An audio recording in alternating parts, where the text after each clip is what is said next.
Hey friends, Mike here from Outreach Radio Chicago and Mercado Airwaves. As you may know, I'm a huge dog lover, and it's my honor to announce that Clear the Shelters is back on August 17th. See, I believe everyone deserves a best friend, and you can join myself, NBC, and Telemundo stations for this nationwide pet adoption event. Last year, more than 100,000 animals found their forever homes, and now is your chance to open up yours. Find your new best friend. Just go to cleartheshelters.com for a participating shelter near you. Open up your heart and home to a new best friend. That's cleartheshelters.com. And here we go. Get ready, get set for the best movie and pop culture talk in the universe. It's The Good Brothers on Mercado Airwaves with your hosts, Alex Mercado and Mike Mercado.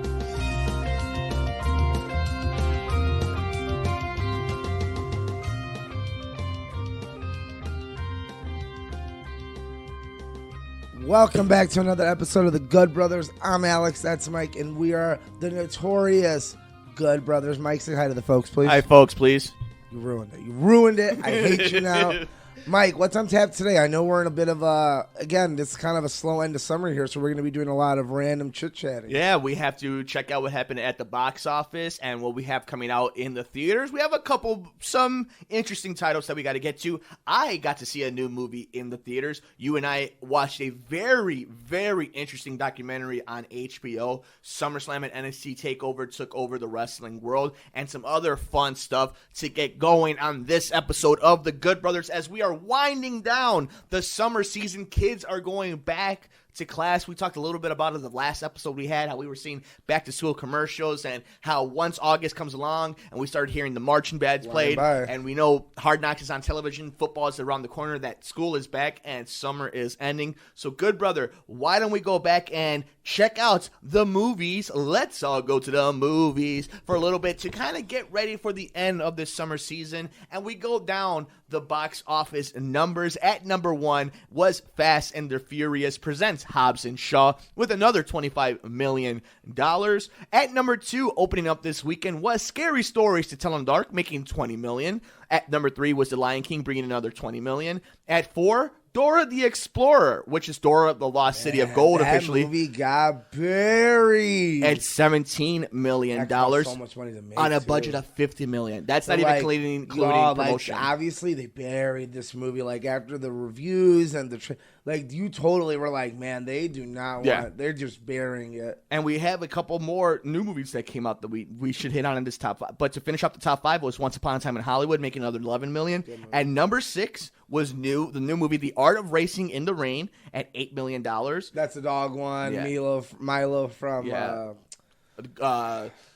the one that everybody likes watching. This Is Us. Yes, I kept wanting to say Heroes, but nobody watches Heroes anymore. The Kitchen opening up at number 7 at $5 million. Another movie that got panned and lost the company a lot of money. Critically, was it not good? Yeah, critically did not get it. Really? Yeah, critically did not get it. Much love, yeah. At number 8 was Spider-Man Far From Home. At number 9 was Toy Story 4. And at number 10, Bring the Soul, the movie. And at 11, Brian Banks, 2 new releases. Brian Banks, that interesting movie about the guy who gets arrested before. All that stuff. Man, just a lot of hyped movies aren't really selling, and obviously not getting positive reviews either. So what do you think it is? You know what? I think it's just the thing you and I always talk about that we've been talking about the last few years, where it has to do with this time of year. This is where movies get buried into that beginning, into that stage. Like a movie like Hobbs and Shaw succeeds because it has enough charm and it has enough of the star power behind it to get it going. And we'll talk about the movie that I got to see just this past Tuesday that was number 2 in the box office of Scary Stories to Tell in the Dark, where unless you're the biggest IP in the world. Why don't you just get into it? You want to get into it right now? Well, because you know me, I always joke with Mike. Mike's king of the mediocre movies. He'll watch all the movies that are critically good, make good money, but other than that are pretty forgettable movies. But someone's got to do it. Yeah, and Mike, how was it? It was actually very enjoyable. Just before we move on, The Kitchen got a 21% from the critics and a 69% from the audience. So again, a very movie that's I'll watch it on HBO. But make up your own mind. But if you're looking for what the critics thought, that is where they stand. When it comes to Scary Stories to Tell in the Dark, I think the big thing for me about this movie was how are they going to translate essentially the original creepypastas for kids who grew up in the Scholastic era of the books. And I'll be honest with you, the movie starts off pretty slow for me. I don't think it was off the bat as good as a movie as, let's say, It, or let's say like Stranger Things, to people who do like Stranger Things, those type of hit when it came to the cast. But I'll be honest with you, half an hour into the movie, not even, maybe about 15 minutes into the movie, it really picks up. You really fall in love with these characters, and it's creepy. The atmosphere in this movie is, bar none, some of the best use of atmosphere that I've seen in a scary movie, especially one that I don't know if this was targeted towards kids, good brother. Through the marketing, do you think this was meant for tweens, or do you think this was meant for adults? I mean, I'll be honest, dude. It didn't fascinate me. The reviews aren't making it any better. I mean, again, 82% on Rotten Tomatoes from the critics and 71% from the audience. But here's the thing: when we know Rotten Tomatoes, that means you enjoy enough of the movie, enough people did. And I think all I've heard from people is story's dumb, but guess what? It looks great. And I'm like, okay, I can see that in a different format. I think that's your problem. Is who is this movie for? Because the problem is your script reads more for children. Your scenes read more for our generation. That's an issue. You really don't have... I haven't even seen the movie, and I'm saying what everyone else is saying is like, from the trailers, what's your direction? You either needed to go far off in one more direction, give me more story content for us, or go the opposite and make it silly. You want to know what this was? I'll be honest with you. This was the greatest thing that can happen if Are You Afraid of the Dark or a true Goosebumps or something like that was meant. Goosebumps was successful and charming, and they knew they wanted to go more of a Nickelodeon route, and it worked. I'm saying this isn't that, and that's not. This had the potential to be that. This was much more of the young adults, but it also, because it was made by the right people, like the Guillermo del Toro team, it had that flair of like, oh, there's something special here. It was designed by them, and I think that's why you get those positive reviews, but... Yeah. Again, I think your issue falls into you don't have the right people writing or producing. It's like you said, this could have been a Goosebumps where you're like, no, it made money. It was critically successful and everyone enjoyed it of all ages. It's a nice little horror movie for everyone. This is going to be one of those you're like, man, it really didn't know what it wanted to be. And that's kind of a shame because now a lot of people aren't going to see it. But when you watch it, you do know what it wants to be. When you watch it, it's a scary movie that's a very good introduction. It's the first at bat when you're ready to watch it. When you're ready to watch The Exorcist. Oh, that's it's fine. But this is what I'm saying though. It's like this movie's marketing didn't know what it wanted to be, which is going to cause it. But the movie itself, the film itself, is a good movie. Now, are you telling me you're going to tell people out there to pay for this movie? I would recommend not only going to watch the movie full price, not $5 Tuesday. No, yeah, full price. Okay. I would also say that this movie suffers. This is the perfect October 7th, October 13th movie. Yeah. If you would have told me that this was going to get me ready for my Halloween party, or that this was, this movie felt like Halloween. It takes place on Halloween. Obviously, it was wonderful. They didn't have confidence in it. That's what. More than anything, they didn't have confidence. But the audience I was with really enjoyed it. Packed theater on a random Tuesday. It made a lot of money for a movie that had no marketing in it. Lost in August, in between what's going to be Angry Birds and now what was Hobbs and Shaw. I think this is a success. We won't see a sequel to it unless it gets really big reviews when it comes to media. I can see you seeing it on Netflix. I was going to tell you this, though. Disney Plus, wherever. With that being said, if you're not going to go see this in the movie, which I suggest you do, but if you're not, watch it at home in the dark. Yeah. This will creep the shit out of you. It reads to me from the trailers and what, opinions, it reads as a Netflix movie that maybe I'd enjoy more if I didn't have to pay $40 on a Thursday night to go see. I just, my biggest problem with that sentiment, though, and I understand where you're coming from. My biggest problem with that sentiment, though, is... Like, give me a good script. Like, I have movies like It now, where... It was good all around. I don't want you to give me just, it looks cool. But you know what? In a world of Annabelles and Conjurings and the Nuns and those, I know how, but this is better than that. This was more creative. This was more tight. This was more charming. Yeah, this but was more atmospheric. Universe. That's the difference. So I don't want to hear this, though. But you're giving it a little too much slack because this had something to build off of. This had nostalgia to build off of. As much as Arthur does. Like, yeah, that's big, but it's not the same. I mean, the Power Rangers and Pokemon can't succeed in getting an IP over the same way, let's say, a Spider-Man does or an Iron Man does. I don't think Scary Stories to Tell in the Dark is going to a Scholastic era. Again, all those movies suffer from bad writing, bad producing. But I don't think those two things happen. I think this has a lot to do with marketing, that the company, that the movie studio did not believe in this movie, did not believe that a movie that in the world of It, because that's what you're right. We're living in the post-It world that we have to now take into account whenever we introduce children and them being kidnapped and being part of this world. We have to always now compare it to that, and that's where I think the company got scared. I just think we're gonna end it here. I think it comes down to this. I think this movie, at the end of the day, suffers that it's not as good as it should have been. You're talking about people paying hard-earned money to go see movies that are outside the universe, and it's not like an original idea. This is something that's built off something we all know. I expect more from you. And that's why you're not going to get all the money. Because I think, as an audience, we expect more from all these movies, and that's okay to expect more. I mean, okay, and we can end it on this, but to me, expecting more from Scary Stories to Tell in the Dark is now expecting a level of The Exorcist and It and these type of movies. Well, if that's what you're expecting, that's fine. I did not go into Scary Stories to Tell in the Dark expecting that. You also saw it a weekend after it came out, right? I guess my viewing is considered the second weekend, but I saw it on Tuesday. Yeah. But I saw it literally like in its opening window. Expectations are a little more tamed at that point. Also, had you gone to see it on a Thursday night, I think your tone's different. No, I think you're right in this sense. I don't think you're right about the date I watched it. I think you're right that two episodes ago, when I mentioned that I saw the release date of this movie, and I'm like, oh, wait a minute, the movie company doesn't have confidence in it. My expectations went down. Yes. So maybe when I went in there, I'm like, oh, wait a minute, this is a banger. Yeah. This is not a sleepaway movie. This is an enjoyable movie. Yeah. It's the same thing I said about Crawl. Would I spend $60 for 8 people to go watch it? No. Yeah. But if you're asking me, is this a good movie? Yeah. Should I go watch it? Does it check the boxes off? Is it a good collection to your media? Yes, it is. But this is our show, so we'll break it down like that. Yeah. Both movies you can wait till they're on video on demand. But I'm also a nerd and a degenerate, and I like going to the theater. So I need you to tell the audience, would you pay to see this movie? If you're asking, so how about this? I'll do it a little bit more specific from in this conversation. If you're asking me, Michael, would you go see Scary Stories to Tell in the Dark in the theaters? Yes. I will compare it to this, though.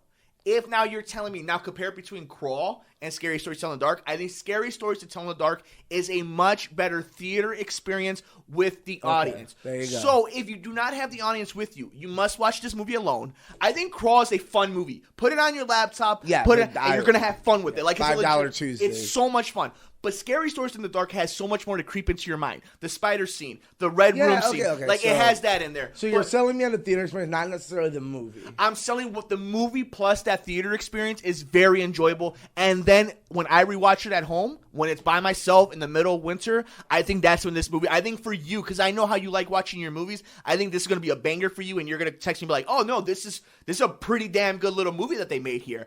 And that's why I suggest, I gave it an 8. I'm not telling you that it's in a world where in a world where we get movies like Pet Sematary, Poltergeist, where we get The Conjuring and Annabelle. The same companies too, Lionsgate. We got a movie that really at least tried to stay faithful in its world and really try to stay faithful in what it tried doing. I suggest watching it, and at the very least, keep it on your radar for when it is around digitally to check it out. But like always, I'll be that show. Go watch Lion King. And you know what? Maybe, but watch Hobbs and Shaw. How about this? In a world of Lion Kings, Aladdins, and that, I think going to watch a movie like Scary Stories to Tell in the Dark is very important. We don't get movies like this very often. We don't get really entertaining, creepy movies based off of IPs that could strictly be cash grabs. That were not. That were legitimately done. Because there was nothing about this movie that says cash grab. I'm going to agree to disagree. Because I think you're overhyping a little bit, but I didn't see it. A lot of people didn't see it, obviously, because of the bad reviews and because of the negative not bad comments. Reviews. It didn't get bad reviews. Worse than we thought it was going to be. Worse than we thought would have been is like 90s. Like, this movie got an 82 and a 71. No. How can you possibly say that when Quentin Tarantino movie didn't do that? Like, I had no expectation of this being a 90s movie. Well, like I said, we'll agree to disagree. I think this movie waits till it to pay. If we're talking about paying hard-earned money, let's probably skip it. And I think it's also fair to say... It's all, movies are opinion, too. And Dora the Lost City of Gold did get passing grades on Rotten Tomatoes. So reviewers and critics generally like these movies. So again, it goes beyond. In a world where Lion King got a 52 and Aladdin got a 60, and Fast and the Furious made 66 and nobody's going to go see them, but we have movies like Scary Stories to Tell in the Dark that nobody wants to see because it looks a little cheesy. I think that's a little bit of a shame, but that's the beauty of movies. Okay, so here's my thing about it. So I'm reading these reviews from all the biggest people, Rotten Tomatoes. Everyone gave it a passing score, and we've broken down Rotten Tomatoes. Rotten Tomatoes is, A lot of decent movies get good grades because they looked fantastic. Or they like the characters. And what worries me is all I'm seeing here is somewhat of a long, dull movie. The scenes are magical, great anthology. And it's like, anthology doesn't sell in the movie theater to me. You know what? I'm so glad you said that, good brother, because I think that would be unfair. Is that easier to kind of adapt a little bit? If you have if you like anthology storytelling, like VHS and stuff like that, not necessarily first person, this movie's for you. But I do think that there is a little struggle where, like I told you, the first 15 minutes is kind of a dull. Okay. And so again, I feel like we're talking two different things. You're talking about as a movie, it's a good movie. As a movie. And I'm talking about as a theater going experience. Anthology movies aren't theater. That's when you compare Tarantino. I'm like, well, sure, no, that's a plot. Yes. That's a movie. Fascinating conversation. This is a bunch of clips that you're like, man, it's probably a little easier at home. Okay, if you're but talking, yes. We can establish it's a good movie, but maybe if you're not into anthologies, this isn't the movie to go in theater for. Which is maybe why I'm much more passionate about it talking towards you, because I know that you like them. But, I always think that what I think about these type of movies, and like we're talking about this a little bit longer because, it's a little bit of a slower show, and I want to get into the Bray Wyatt stuff. And I think horror has a very unique we're almost in Halloween. Yeah. But I also think this movie would have been benefited from being in Halloween. I do not think that it had a good release date. No, they buried it. So, will you check it out when it gets into streaming? Of course. First day it comes out, yeah. So, I give it a passing grade. Check it out. I tried Pet Sematary, Mike. I'm going to try everything. Yeah, fair enough. It's just nowadays, it's what do I want to spend my money on that isn't the big premieres we have to go to. You know what I mean? Like, big premieres we're fine with. I know, whether I want to see it or not, we go to, we enjoy for the most part. But then there's a second-tier movie, you're like, man, do I want to watch this for the review? Or am I okay letting Mike watch it? Or, can I just skip it and talk about the drama behind it? Or, you kind of have to make that decision. And we can speak about this all day. I mean, I know this went beyond just a review of Scary Stories to Tell in the Dark, but I think this is a fascinating conversation about the mentality that the Good Brothers within our own show that we have. But Good Brother, we did watch a movie separately, but I was at home, and shout out to a podcast that I listened to where he mentioned that he kept mentioning this documentary on HBO. And he mentioned over and over again. Podcast? It's The Fighter and the Kid with Brendan Schaub and Brian Callen. He kept mentioning it. And then I heard Joe Rogan mention it. So again, and luckily these are the type of dudes who don't really care about spoilers, so they usually spoil these type of things. But for some reason, they were pretty good about not spoiling it. So I put it on my HBO Now, and I watched the first 5 minutes of it. It's fantastic. I texted Good Brother Alex, and I'm like, dude, got a documentary for you. Jihadi John on HBO. Good Brother. Talk about, man, it's fantastic of, the environment that us as a country create and these first world countries create, these terrorism, and, we assume it's, that these people doing this are these lower-end people in third world countries, and we're like, no, the people running this are spies and soldiers and citizens of your country, whether it's England or Paris or the United States or Canada, riling up these mistreated people. And I hate to compare it, take Game of Thrones where the wildlings aren't run by wildlings, they're run by ex-wall members, you know what I mean? Right. They're run by intelligent people. That's why they're able, ISIS was able to do so much damage. It's not run by a bunch of countrymen. Right. It's not run by a bunch of terrorists, but lower end terrorists. These are run by genius people that we had to up our game to stop. They're monsters, but they're geniuses. So for all of you who have not been watching it or did not see it on social media, this has to deal with, without spoiling into it, if you remember a lot of those beheadings of journalists, This has to do with the story I of... believe 18, 22? Yeah, it was 18, the number... 18, yeah. 18. So, it has to deal with how we got to that scenario and one of the main ISIS members, how they got into essentially... a UK citizen, basically. Yeah. And that's not a spoiler. That's the documentary Yeah. basically saying how we assumed this monster that was doing this on TV, making announcements, you notice right away in the first second, you're like, that's not a Middle Eastern accent. Yeah. So he may look it, but he's not from there. And this documentary does a great job of... I mean, if you want to go in blind, watch it, Jihadi John on HBO. But we're going to talk a little bit about I'll it. be honest. There's nothing I want to point out. There's nothing too squeamish. So I wanted to get into There's that. nothing too direct where you're like, oh, I can't believe they show that. No, we are dealing with the beheadings, but they don't show anything. But the theater of the mind, this is why I wanted to get into it. So if you've obviously moved on, but that's why I didn't want. So if some people really do want to see the squeamish stuff, but this is not that. This does one of these weird things where they tease you with it, and they make you play with your mind that it's happening in a lot of different scenarios, and they'll cut up to right to he's going to put the knife on one of the journalist's neck, and then they'll move away from it. And then the next time you see him with the journalist will already be dead and he'll be on the ground. So there's a bunch of different ways that they produce and edit around it that make the message get driven home and how crazy this was, but without being graphic. This is a must-watch. This is fascinating to see how people like this are created. It's fascinating to see what domestic policy has to deal with things, what foreign policy has to deal with things, what our government has to deal with things.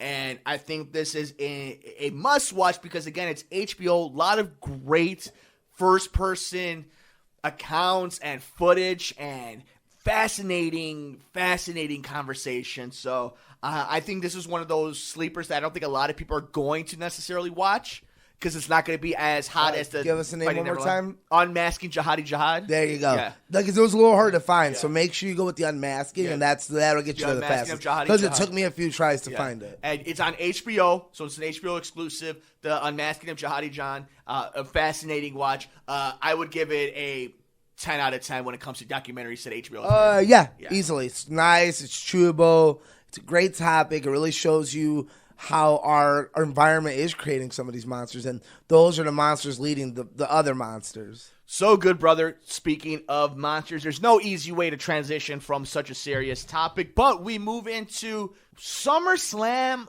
weekend. Now, a lot of people have said that they enjoyed both shows, and I enjoyed both shows too, but there has been one common complaint, and that has to deal with the lagging issue. We need more cowbell. We need more cowbell.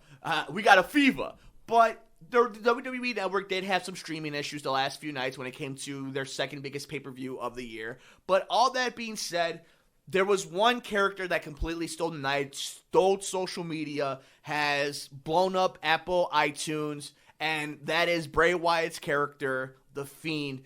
Good brother, there are not many moments that we get like Undertaker or Goldberg or Sting or these characters that are larger than life that get these big entrances, that the crowd is into it, that social media is into it, that people allow their disbelief to go into it. I think we got that on Sunday with The Fiend.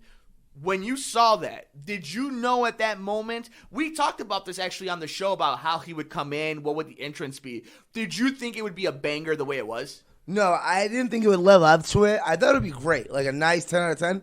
This is like, they're like, man, if you use this the right way, guys, he'll be champion in 6 months.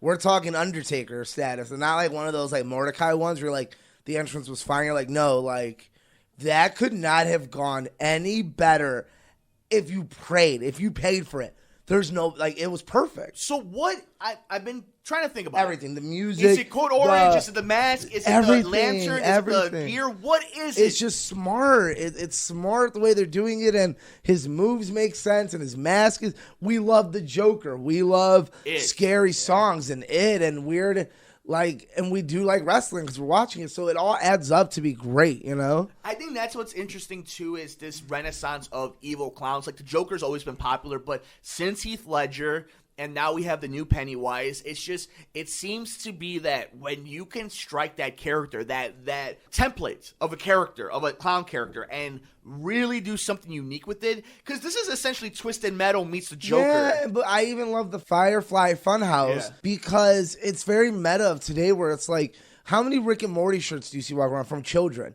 Like, things that look like they're meant for children but are really adult is like Adult Swim basically like has never been bigger. My Pretty Face is Going to Hell, or all these shows, Family Guy even, where it's like it looks like it's for children but it's not, and there's so much more to it. It's well written, and it's a whole different style of art. It's The Simpsons to another degree. Yeah, like it's that a whole, it's the next level of it. Yeah. You're like, man, this is interesting and this is fun and these little meanings, and just it's such a crazy atmosphere, and I love everything about it.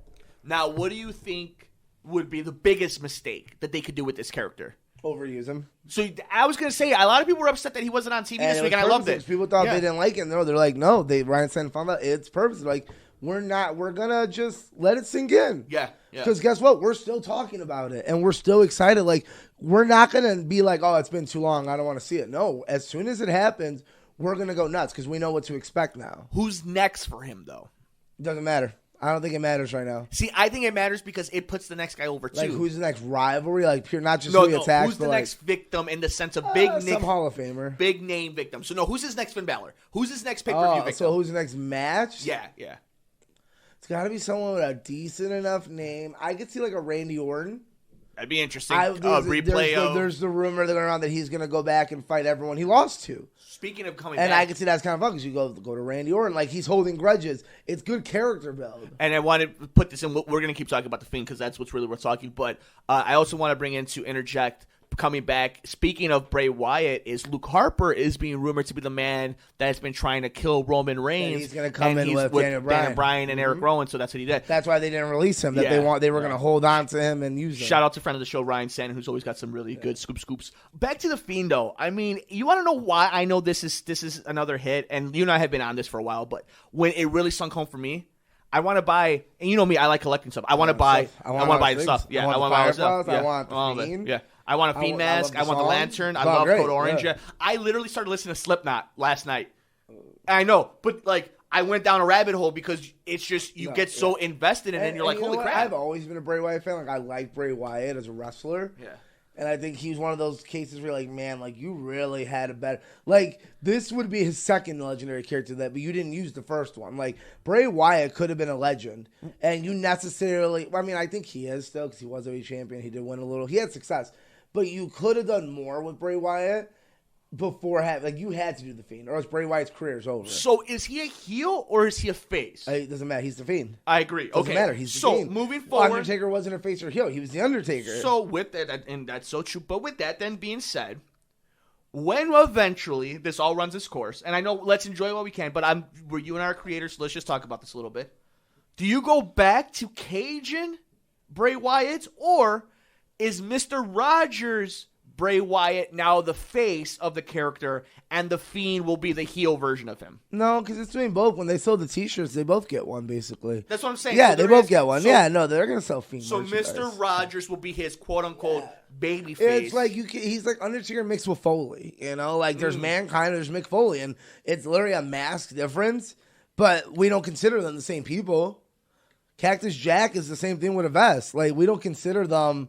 I don't consider Mankind's career and Cactus Jack's career the same. Like, there's a Cactus Jack max and there's the Mankind stuff. I think we might get that where I think that's, again, rumors are we might see Bray Wyatt fight as Bray Wyatt, but with the vest. I'd prefer he just does the things, and when the Fiend comes out and back, I don't think you need both of them. I don't think that works nowadays. I think whatever you're doing is working. So just keep doing that. It saves his body. Yeah, I guess the real question is at some point he has to lose. So that's when you... Not for a while. Yeah, that's when you cross that road of like, how does he wrestle in this and how does he wrestle in that? Eventually, he has to wrestle on Raw. Shit, dude, if you're smart, you just let it run for a while, give him the championship over Braun Strowman one day, who's going to be the next champion probably, and then... Because eventually you're going to get the Demon versus the Fiend, and again, I think that's going to be Balor's return, I think. And he's going to win in a close match, but that's going to be his heavyweight. Because obviously they're benching him for a little bit. He's probably going to go to the OC when he comes back. Maybe.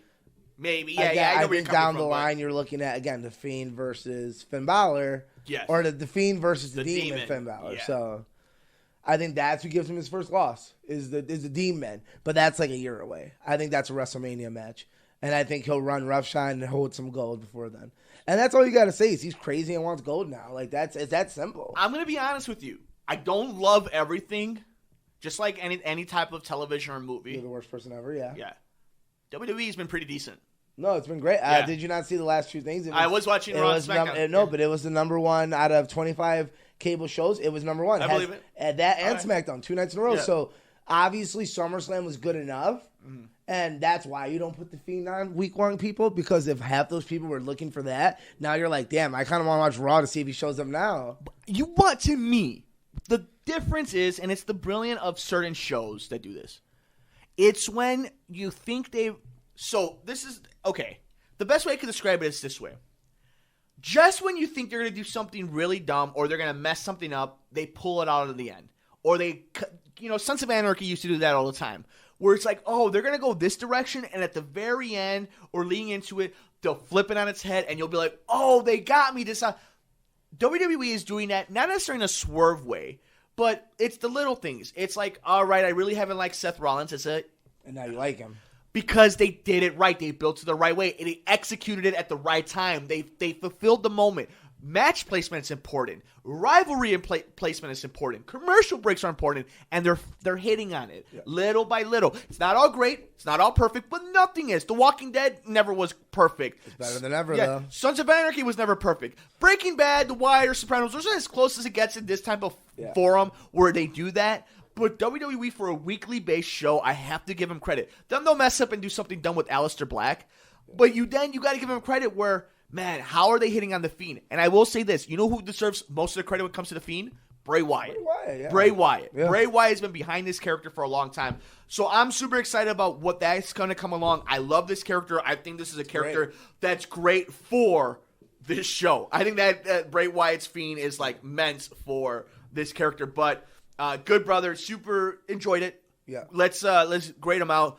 NXT TakeOver Toronto, fun wrestling show. 7 out of 10. I'll give it about 7.5 out of 10. I enjoyed it. I enjoyed the main event. The main event was 7 for everything. that, and SummerSlam will get about an 8. I'll give SummerSlam a 7. I'll give it back. NXT TakeOver was a 7. SummerSlam was 7.5. Yeah, SummerSlam was better than I agree with that. So moving on though, good brother. We know that we are at the end of summer. We do have Hard Knocks on television. You and I were watching it before we started recording.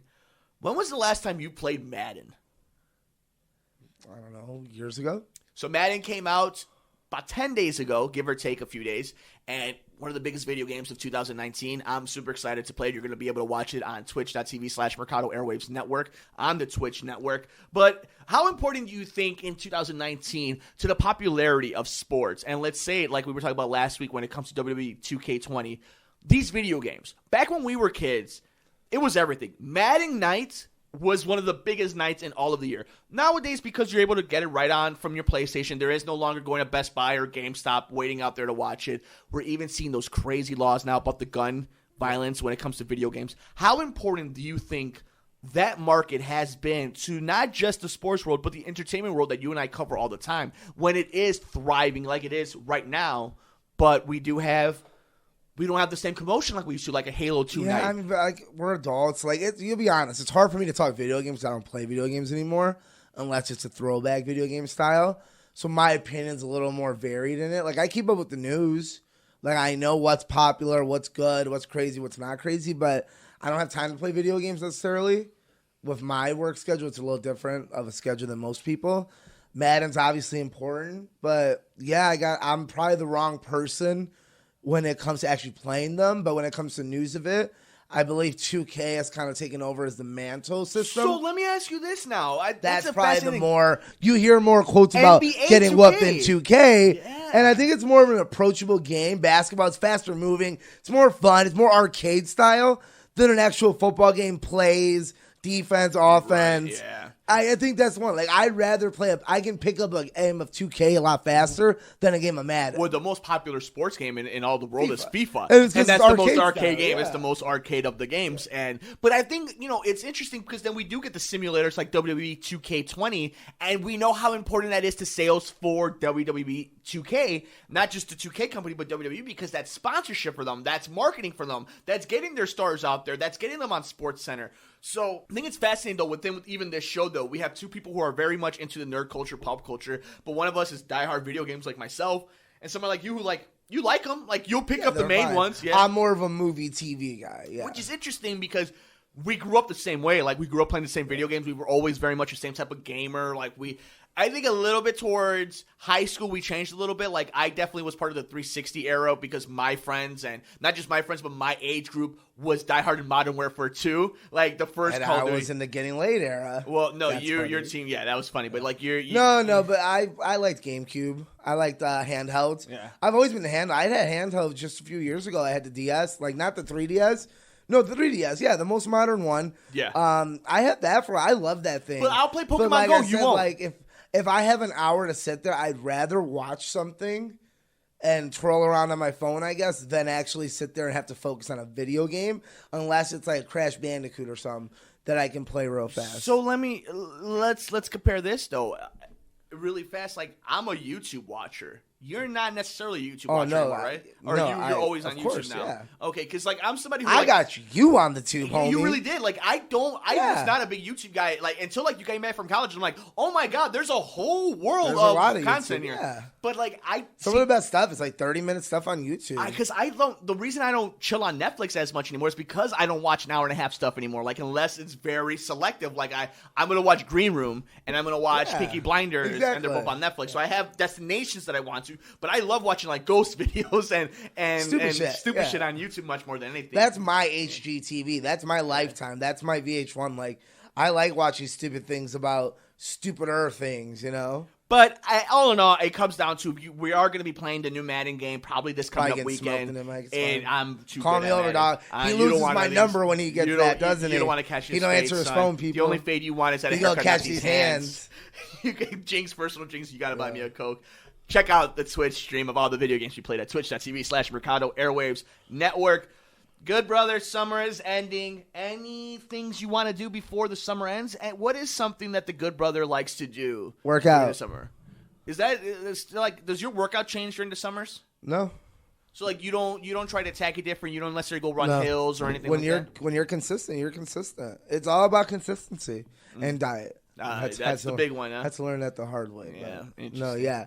No, you got to be consistent. Lifting weights burns more calories than cardio. You do all the cardio in the world, but if you got nothing but flabs still, you need to lift weights, people. You need to get I don't care if you have 2-pound dumbbells. You get a lot done with a rubber band. You know what I mean? Right. But running is not enough. It's just not to be, unless you're doing like marathon styles and eating super healthy. Like, you got to throw a little muscle in there. And speaking of muscle, one guy is starting to flex a little muscle, and that is Eddie Murphy and that new trailer, If Dolomite Is My Name, that will be coming out on Netflix. Eddie Murphy coming back into the spotlight slowly and slowly. How long until we get a comedy special, do you think? He signed one for Netflix. How The long? 100 million? Yeah. Or middle next year. He has to come up with a We'll routine.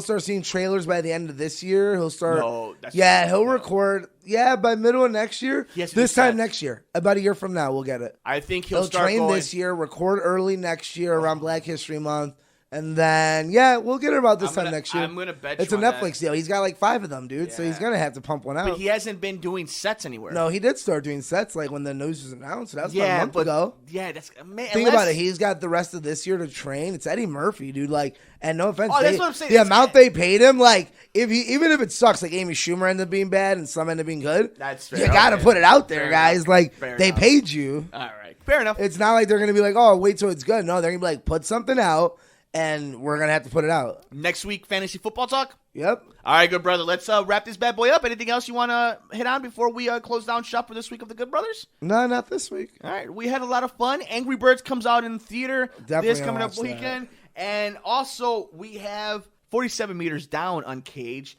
Blinded by the Light, and Good Brother, Good Boys comes out this weekend. So hopefully we got to check out Yeah, one of the pretty funnier solid comedy- reviews, Yeah. but nothing groundbreaking, but really good. So we'll have some news depending on what we check out this coming up weekend. Other than that, though, we love you all. Thank you so much for joining us on this episode of The Good Brothers. Make sure you follow him all over the universe. He's on the Instagram at Mercado2121 and on Twitter at Mercado21Alex. The show is also on Twitter at Good Brothers Pod. like, rate, review, and share all of our shows. Whenever you get your favorite podcast, give us the thumbs up, 5 stars, and leave a nice comment for us at Mercado Airwaves. Check out our Patreon, patreon.com/Mercado Airwaves to support the show. YouTube.com/Mike Mercado 2333. Follow the lovely Nicole Mancha everywhere in the universe. No, not her show. I'm on Twitter at mmercado2333, on Instagram. Shouldn't Mike advertise Mercado me on that show. 2333. Good brother. Final words. Don't advertise her on our show. For the good brother himself, Alex Mercado. Yeah. I'm Mike Mercado. We'll see you in the next episode of The Good Brothers here on the Mercado Airwaves Murder Mysteries More Network. Thanks for joining us here on The Good Brothers, here on Mercado Airwaves. Enjoy our shows? Follow the Mercado Airwaves crew all over social media. Like us on Facebook at Mercado Airwaves. On Instagram, Nicole is at Typing When Tipsy, Alex is at Mercado2121, Mike is at Mike Mercado2333, and our true crime show is at Murder Mysteries and More. And on Twitter, Nicole is at Typing When Tipsy, Alex is at Mercado21Alex, and Mike is at mmercado2333. You can follow the network at Mercado Airwaves. Follow our pop culture show on Twitter at Good Brothers Pod. Get us on the go by downloading our programs anywhere you get your favorite podcast, like iTunes, SoundCloud, Podbean, Stitcher, and other popular sites. Just search us at Mercado Airwaves. While you're at it, please like, rate, review, and share us with your friends. Visit us on youtube.com/Mike Mercado 2333. Click the subscribe and like button to get notified every time a new episode or interview is posted. Support Mercado Airwaves by visiting patreon.com/Mercado Airwaves, the home of our interviews with athletes and celebrities, which you can get ad-free and early before it's released to the public. Come play video games with us on Twitch. Twitch.tv/Mercado Airwaves Network. Mercado Airwaves is powered by Munch Art Design. Like them on Facebook at Munch Art Design. Voiceover work on Mercado Airwaves is performed by Josh Fox.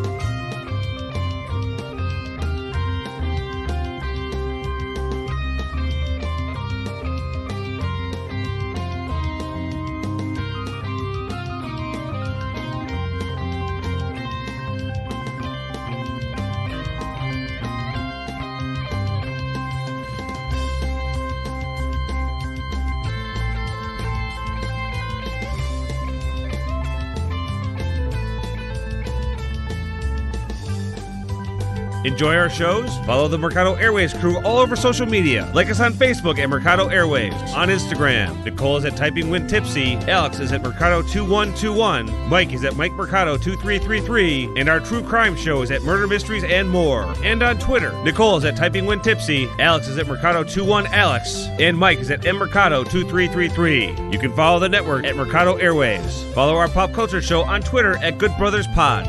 Get us on the go by downloading our programs anywhere you get your favorite podcast, like iTunes, SoundCloud, Podbean, Stitcher, and other popular sites. Just search us at Mercado Airwaves. While you're at it, please like, rate, review, and share us with your friends. Visit us on youtube.com/Mike Mercado 2333. Click the subscribe and like button to get notified every time a new episode or interview is posted. Support Mercado Airwaves by visiting patreon.com/Mercado Airwaves, the home of our interviews with athletes and celebrities, which you can get ad-free and early before it's released to the public. Come play video games with us on Twitch. Twitch.tv/Mercado Airwaves Network. Mercado Airwaves is powered by Munch Art Design. Like them on Facebook at Munch Art Design. Voiceover work on Mercado Airwaves is performed by Josh Fox.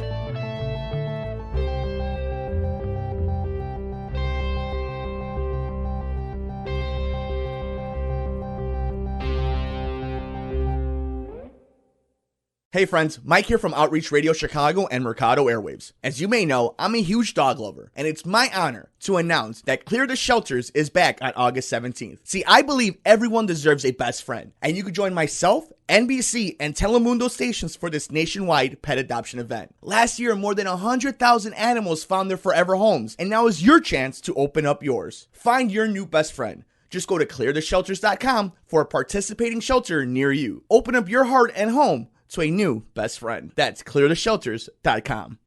What's up, friends? Mike here from Mercado Airwaves. If you missed any one of our past interviews with amazing guests like future Hall of Famer and pound for pound best fighter in the world, UFC flyweight champion Demetrius Mighty Mouse Johnson. Another day at the office, I get to go out there and test my skill.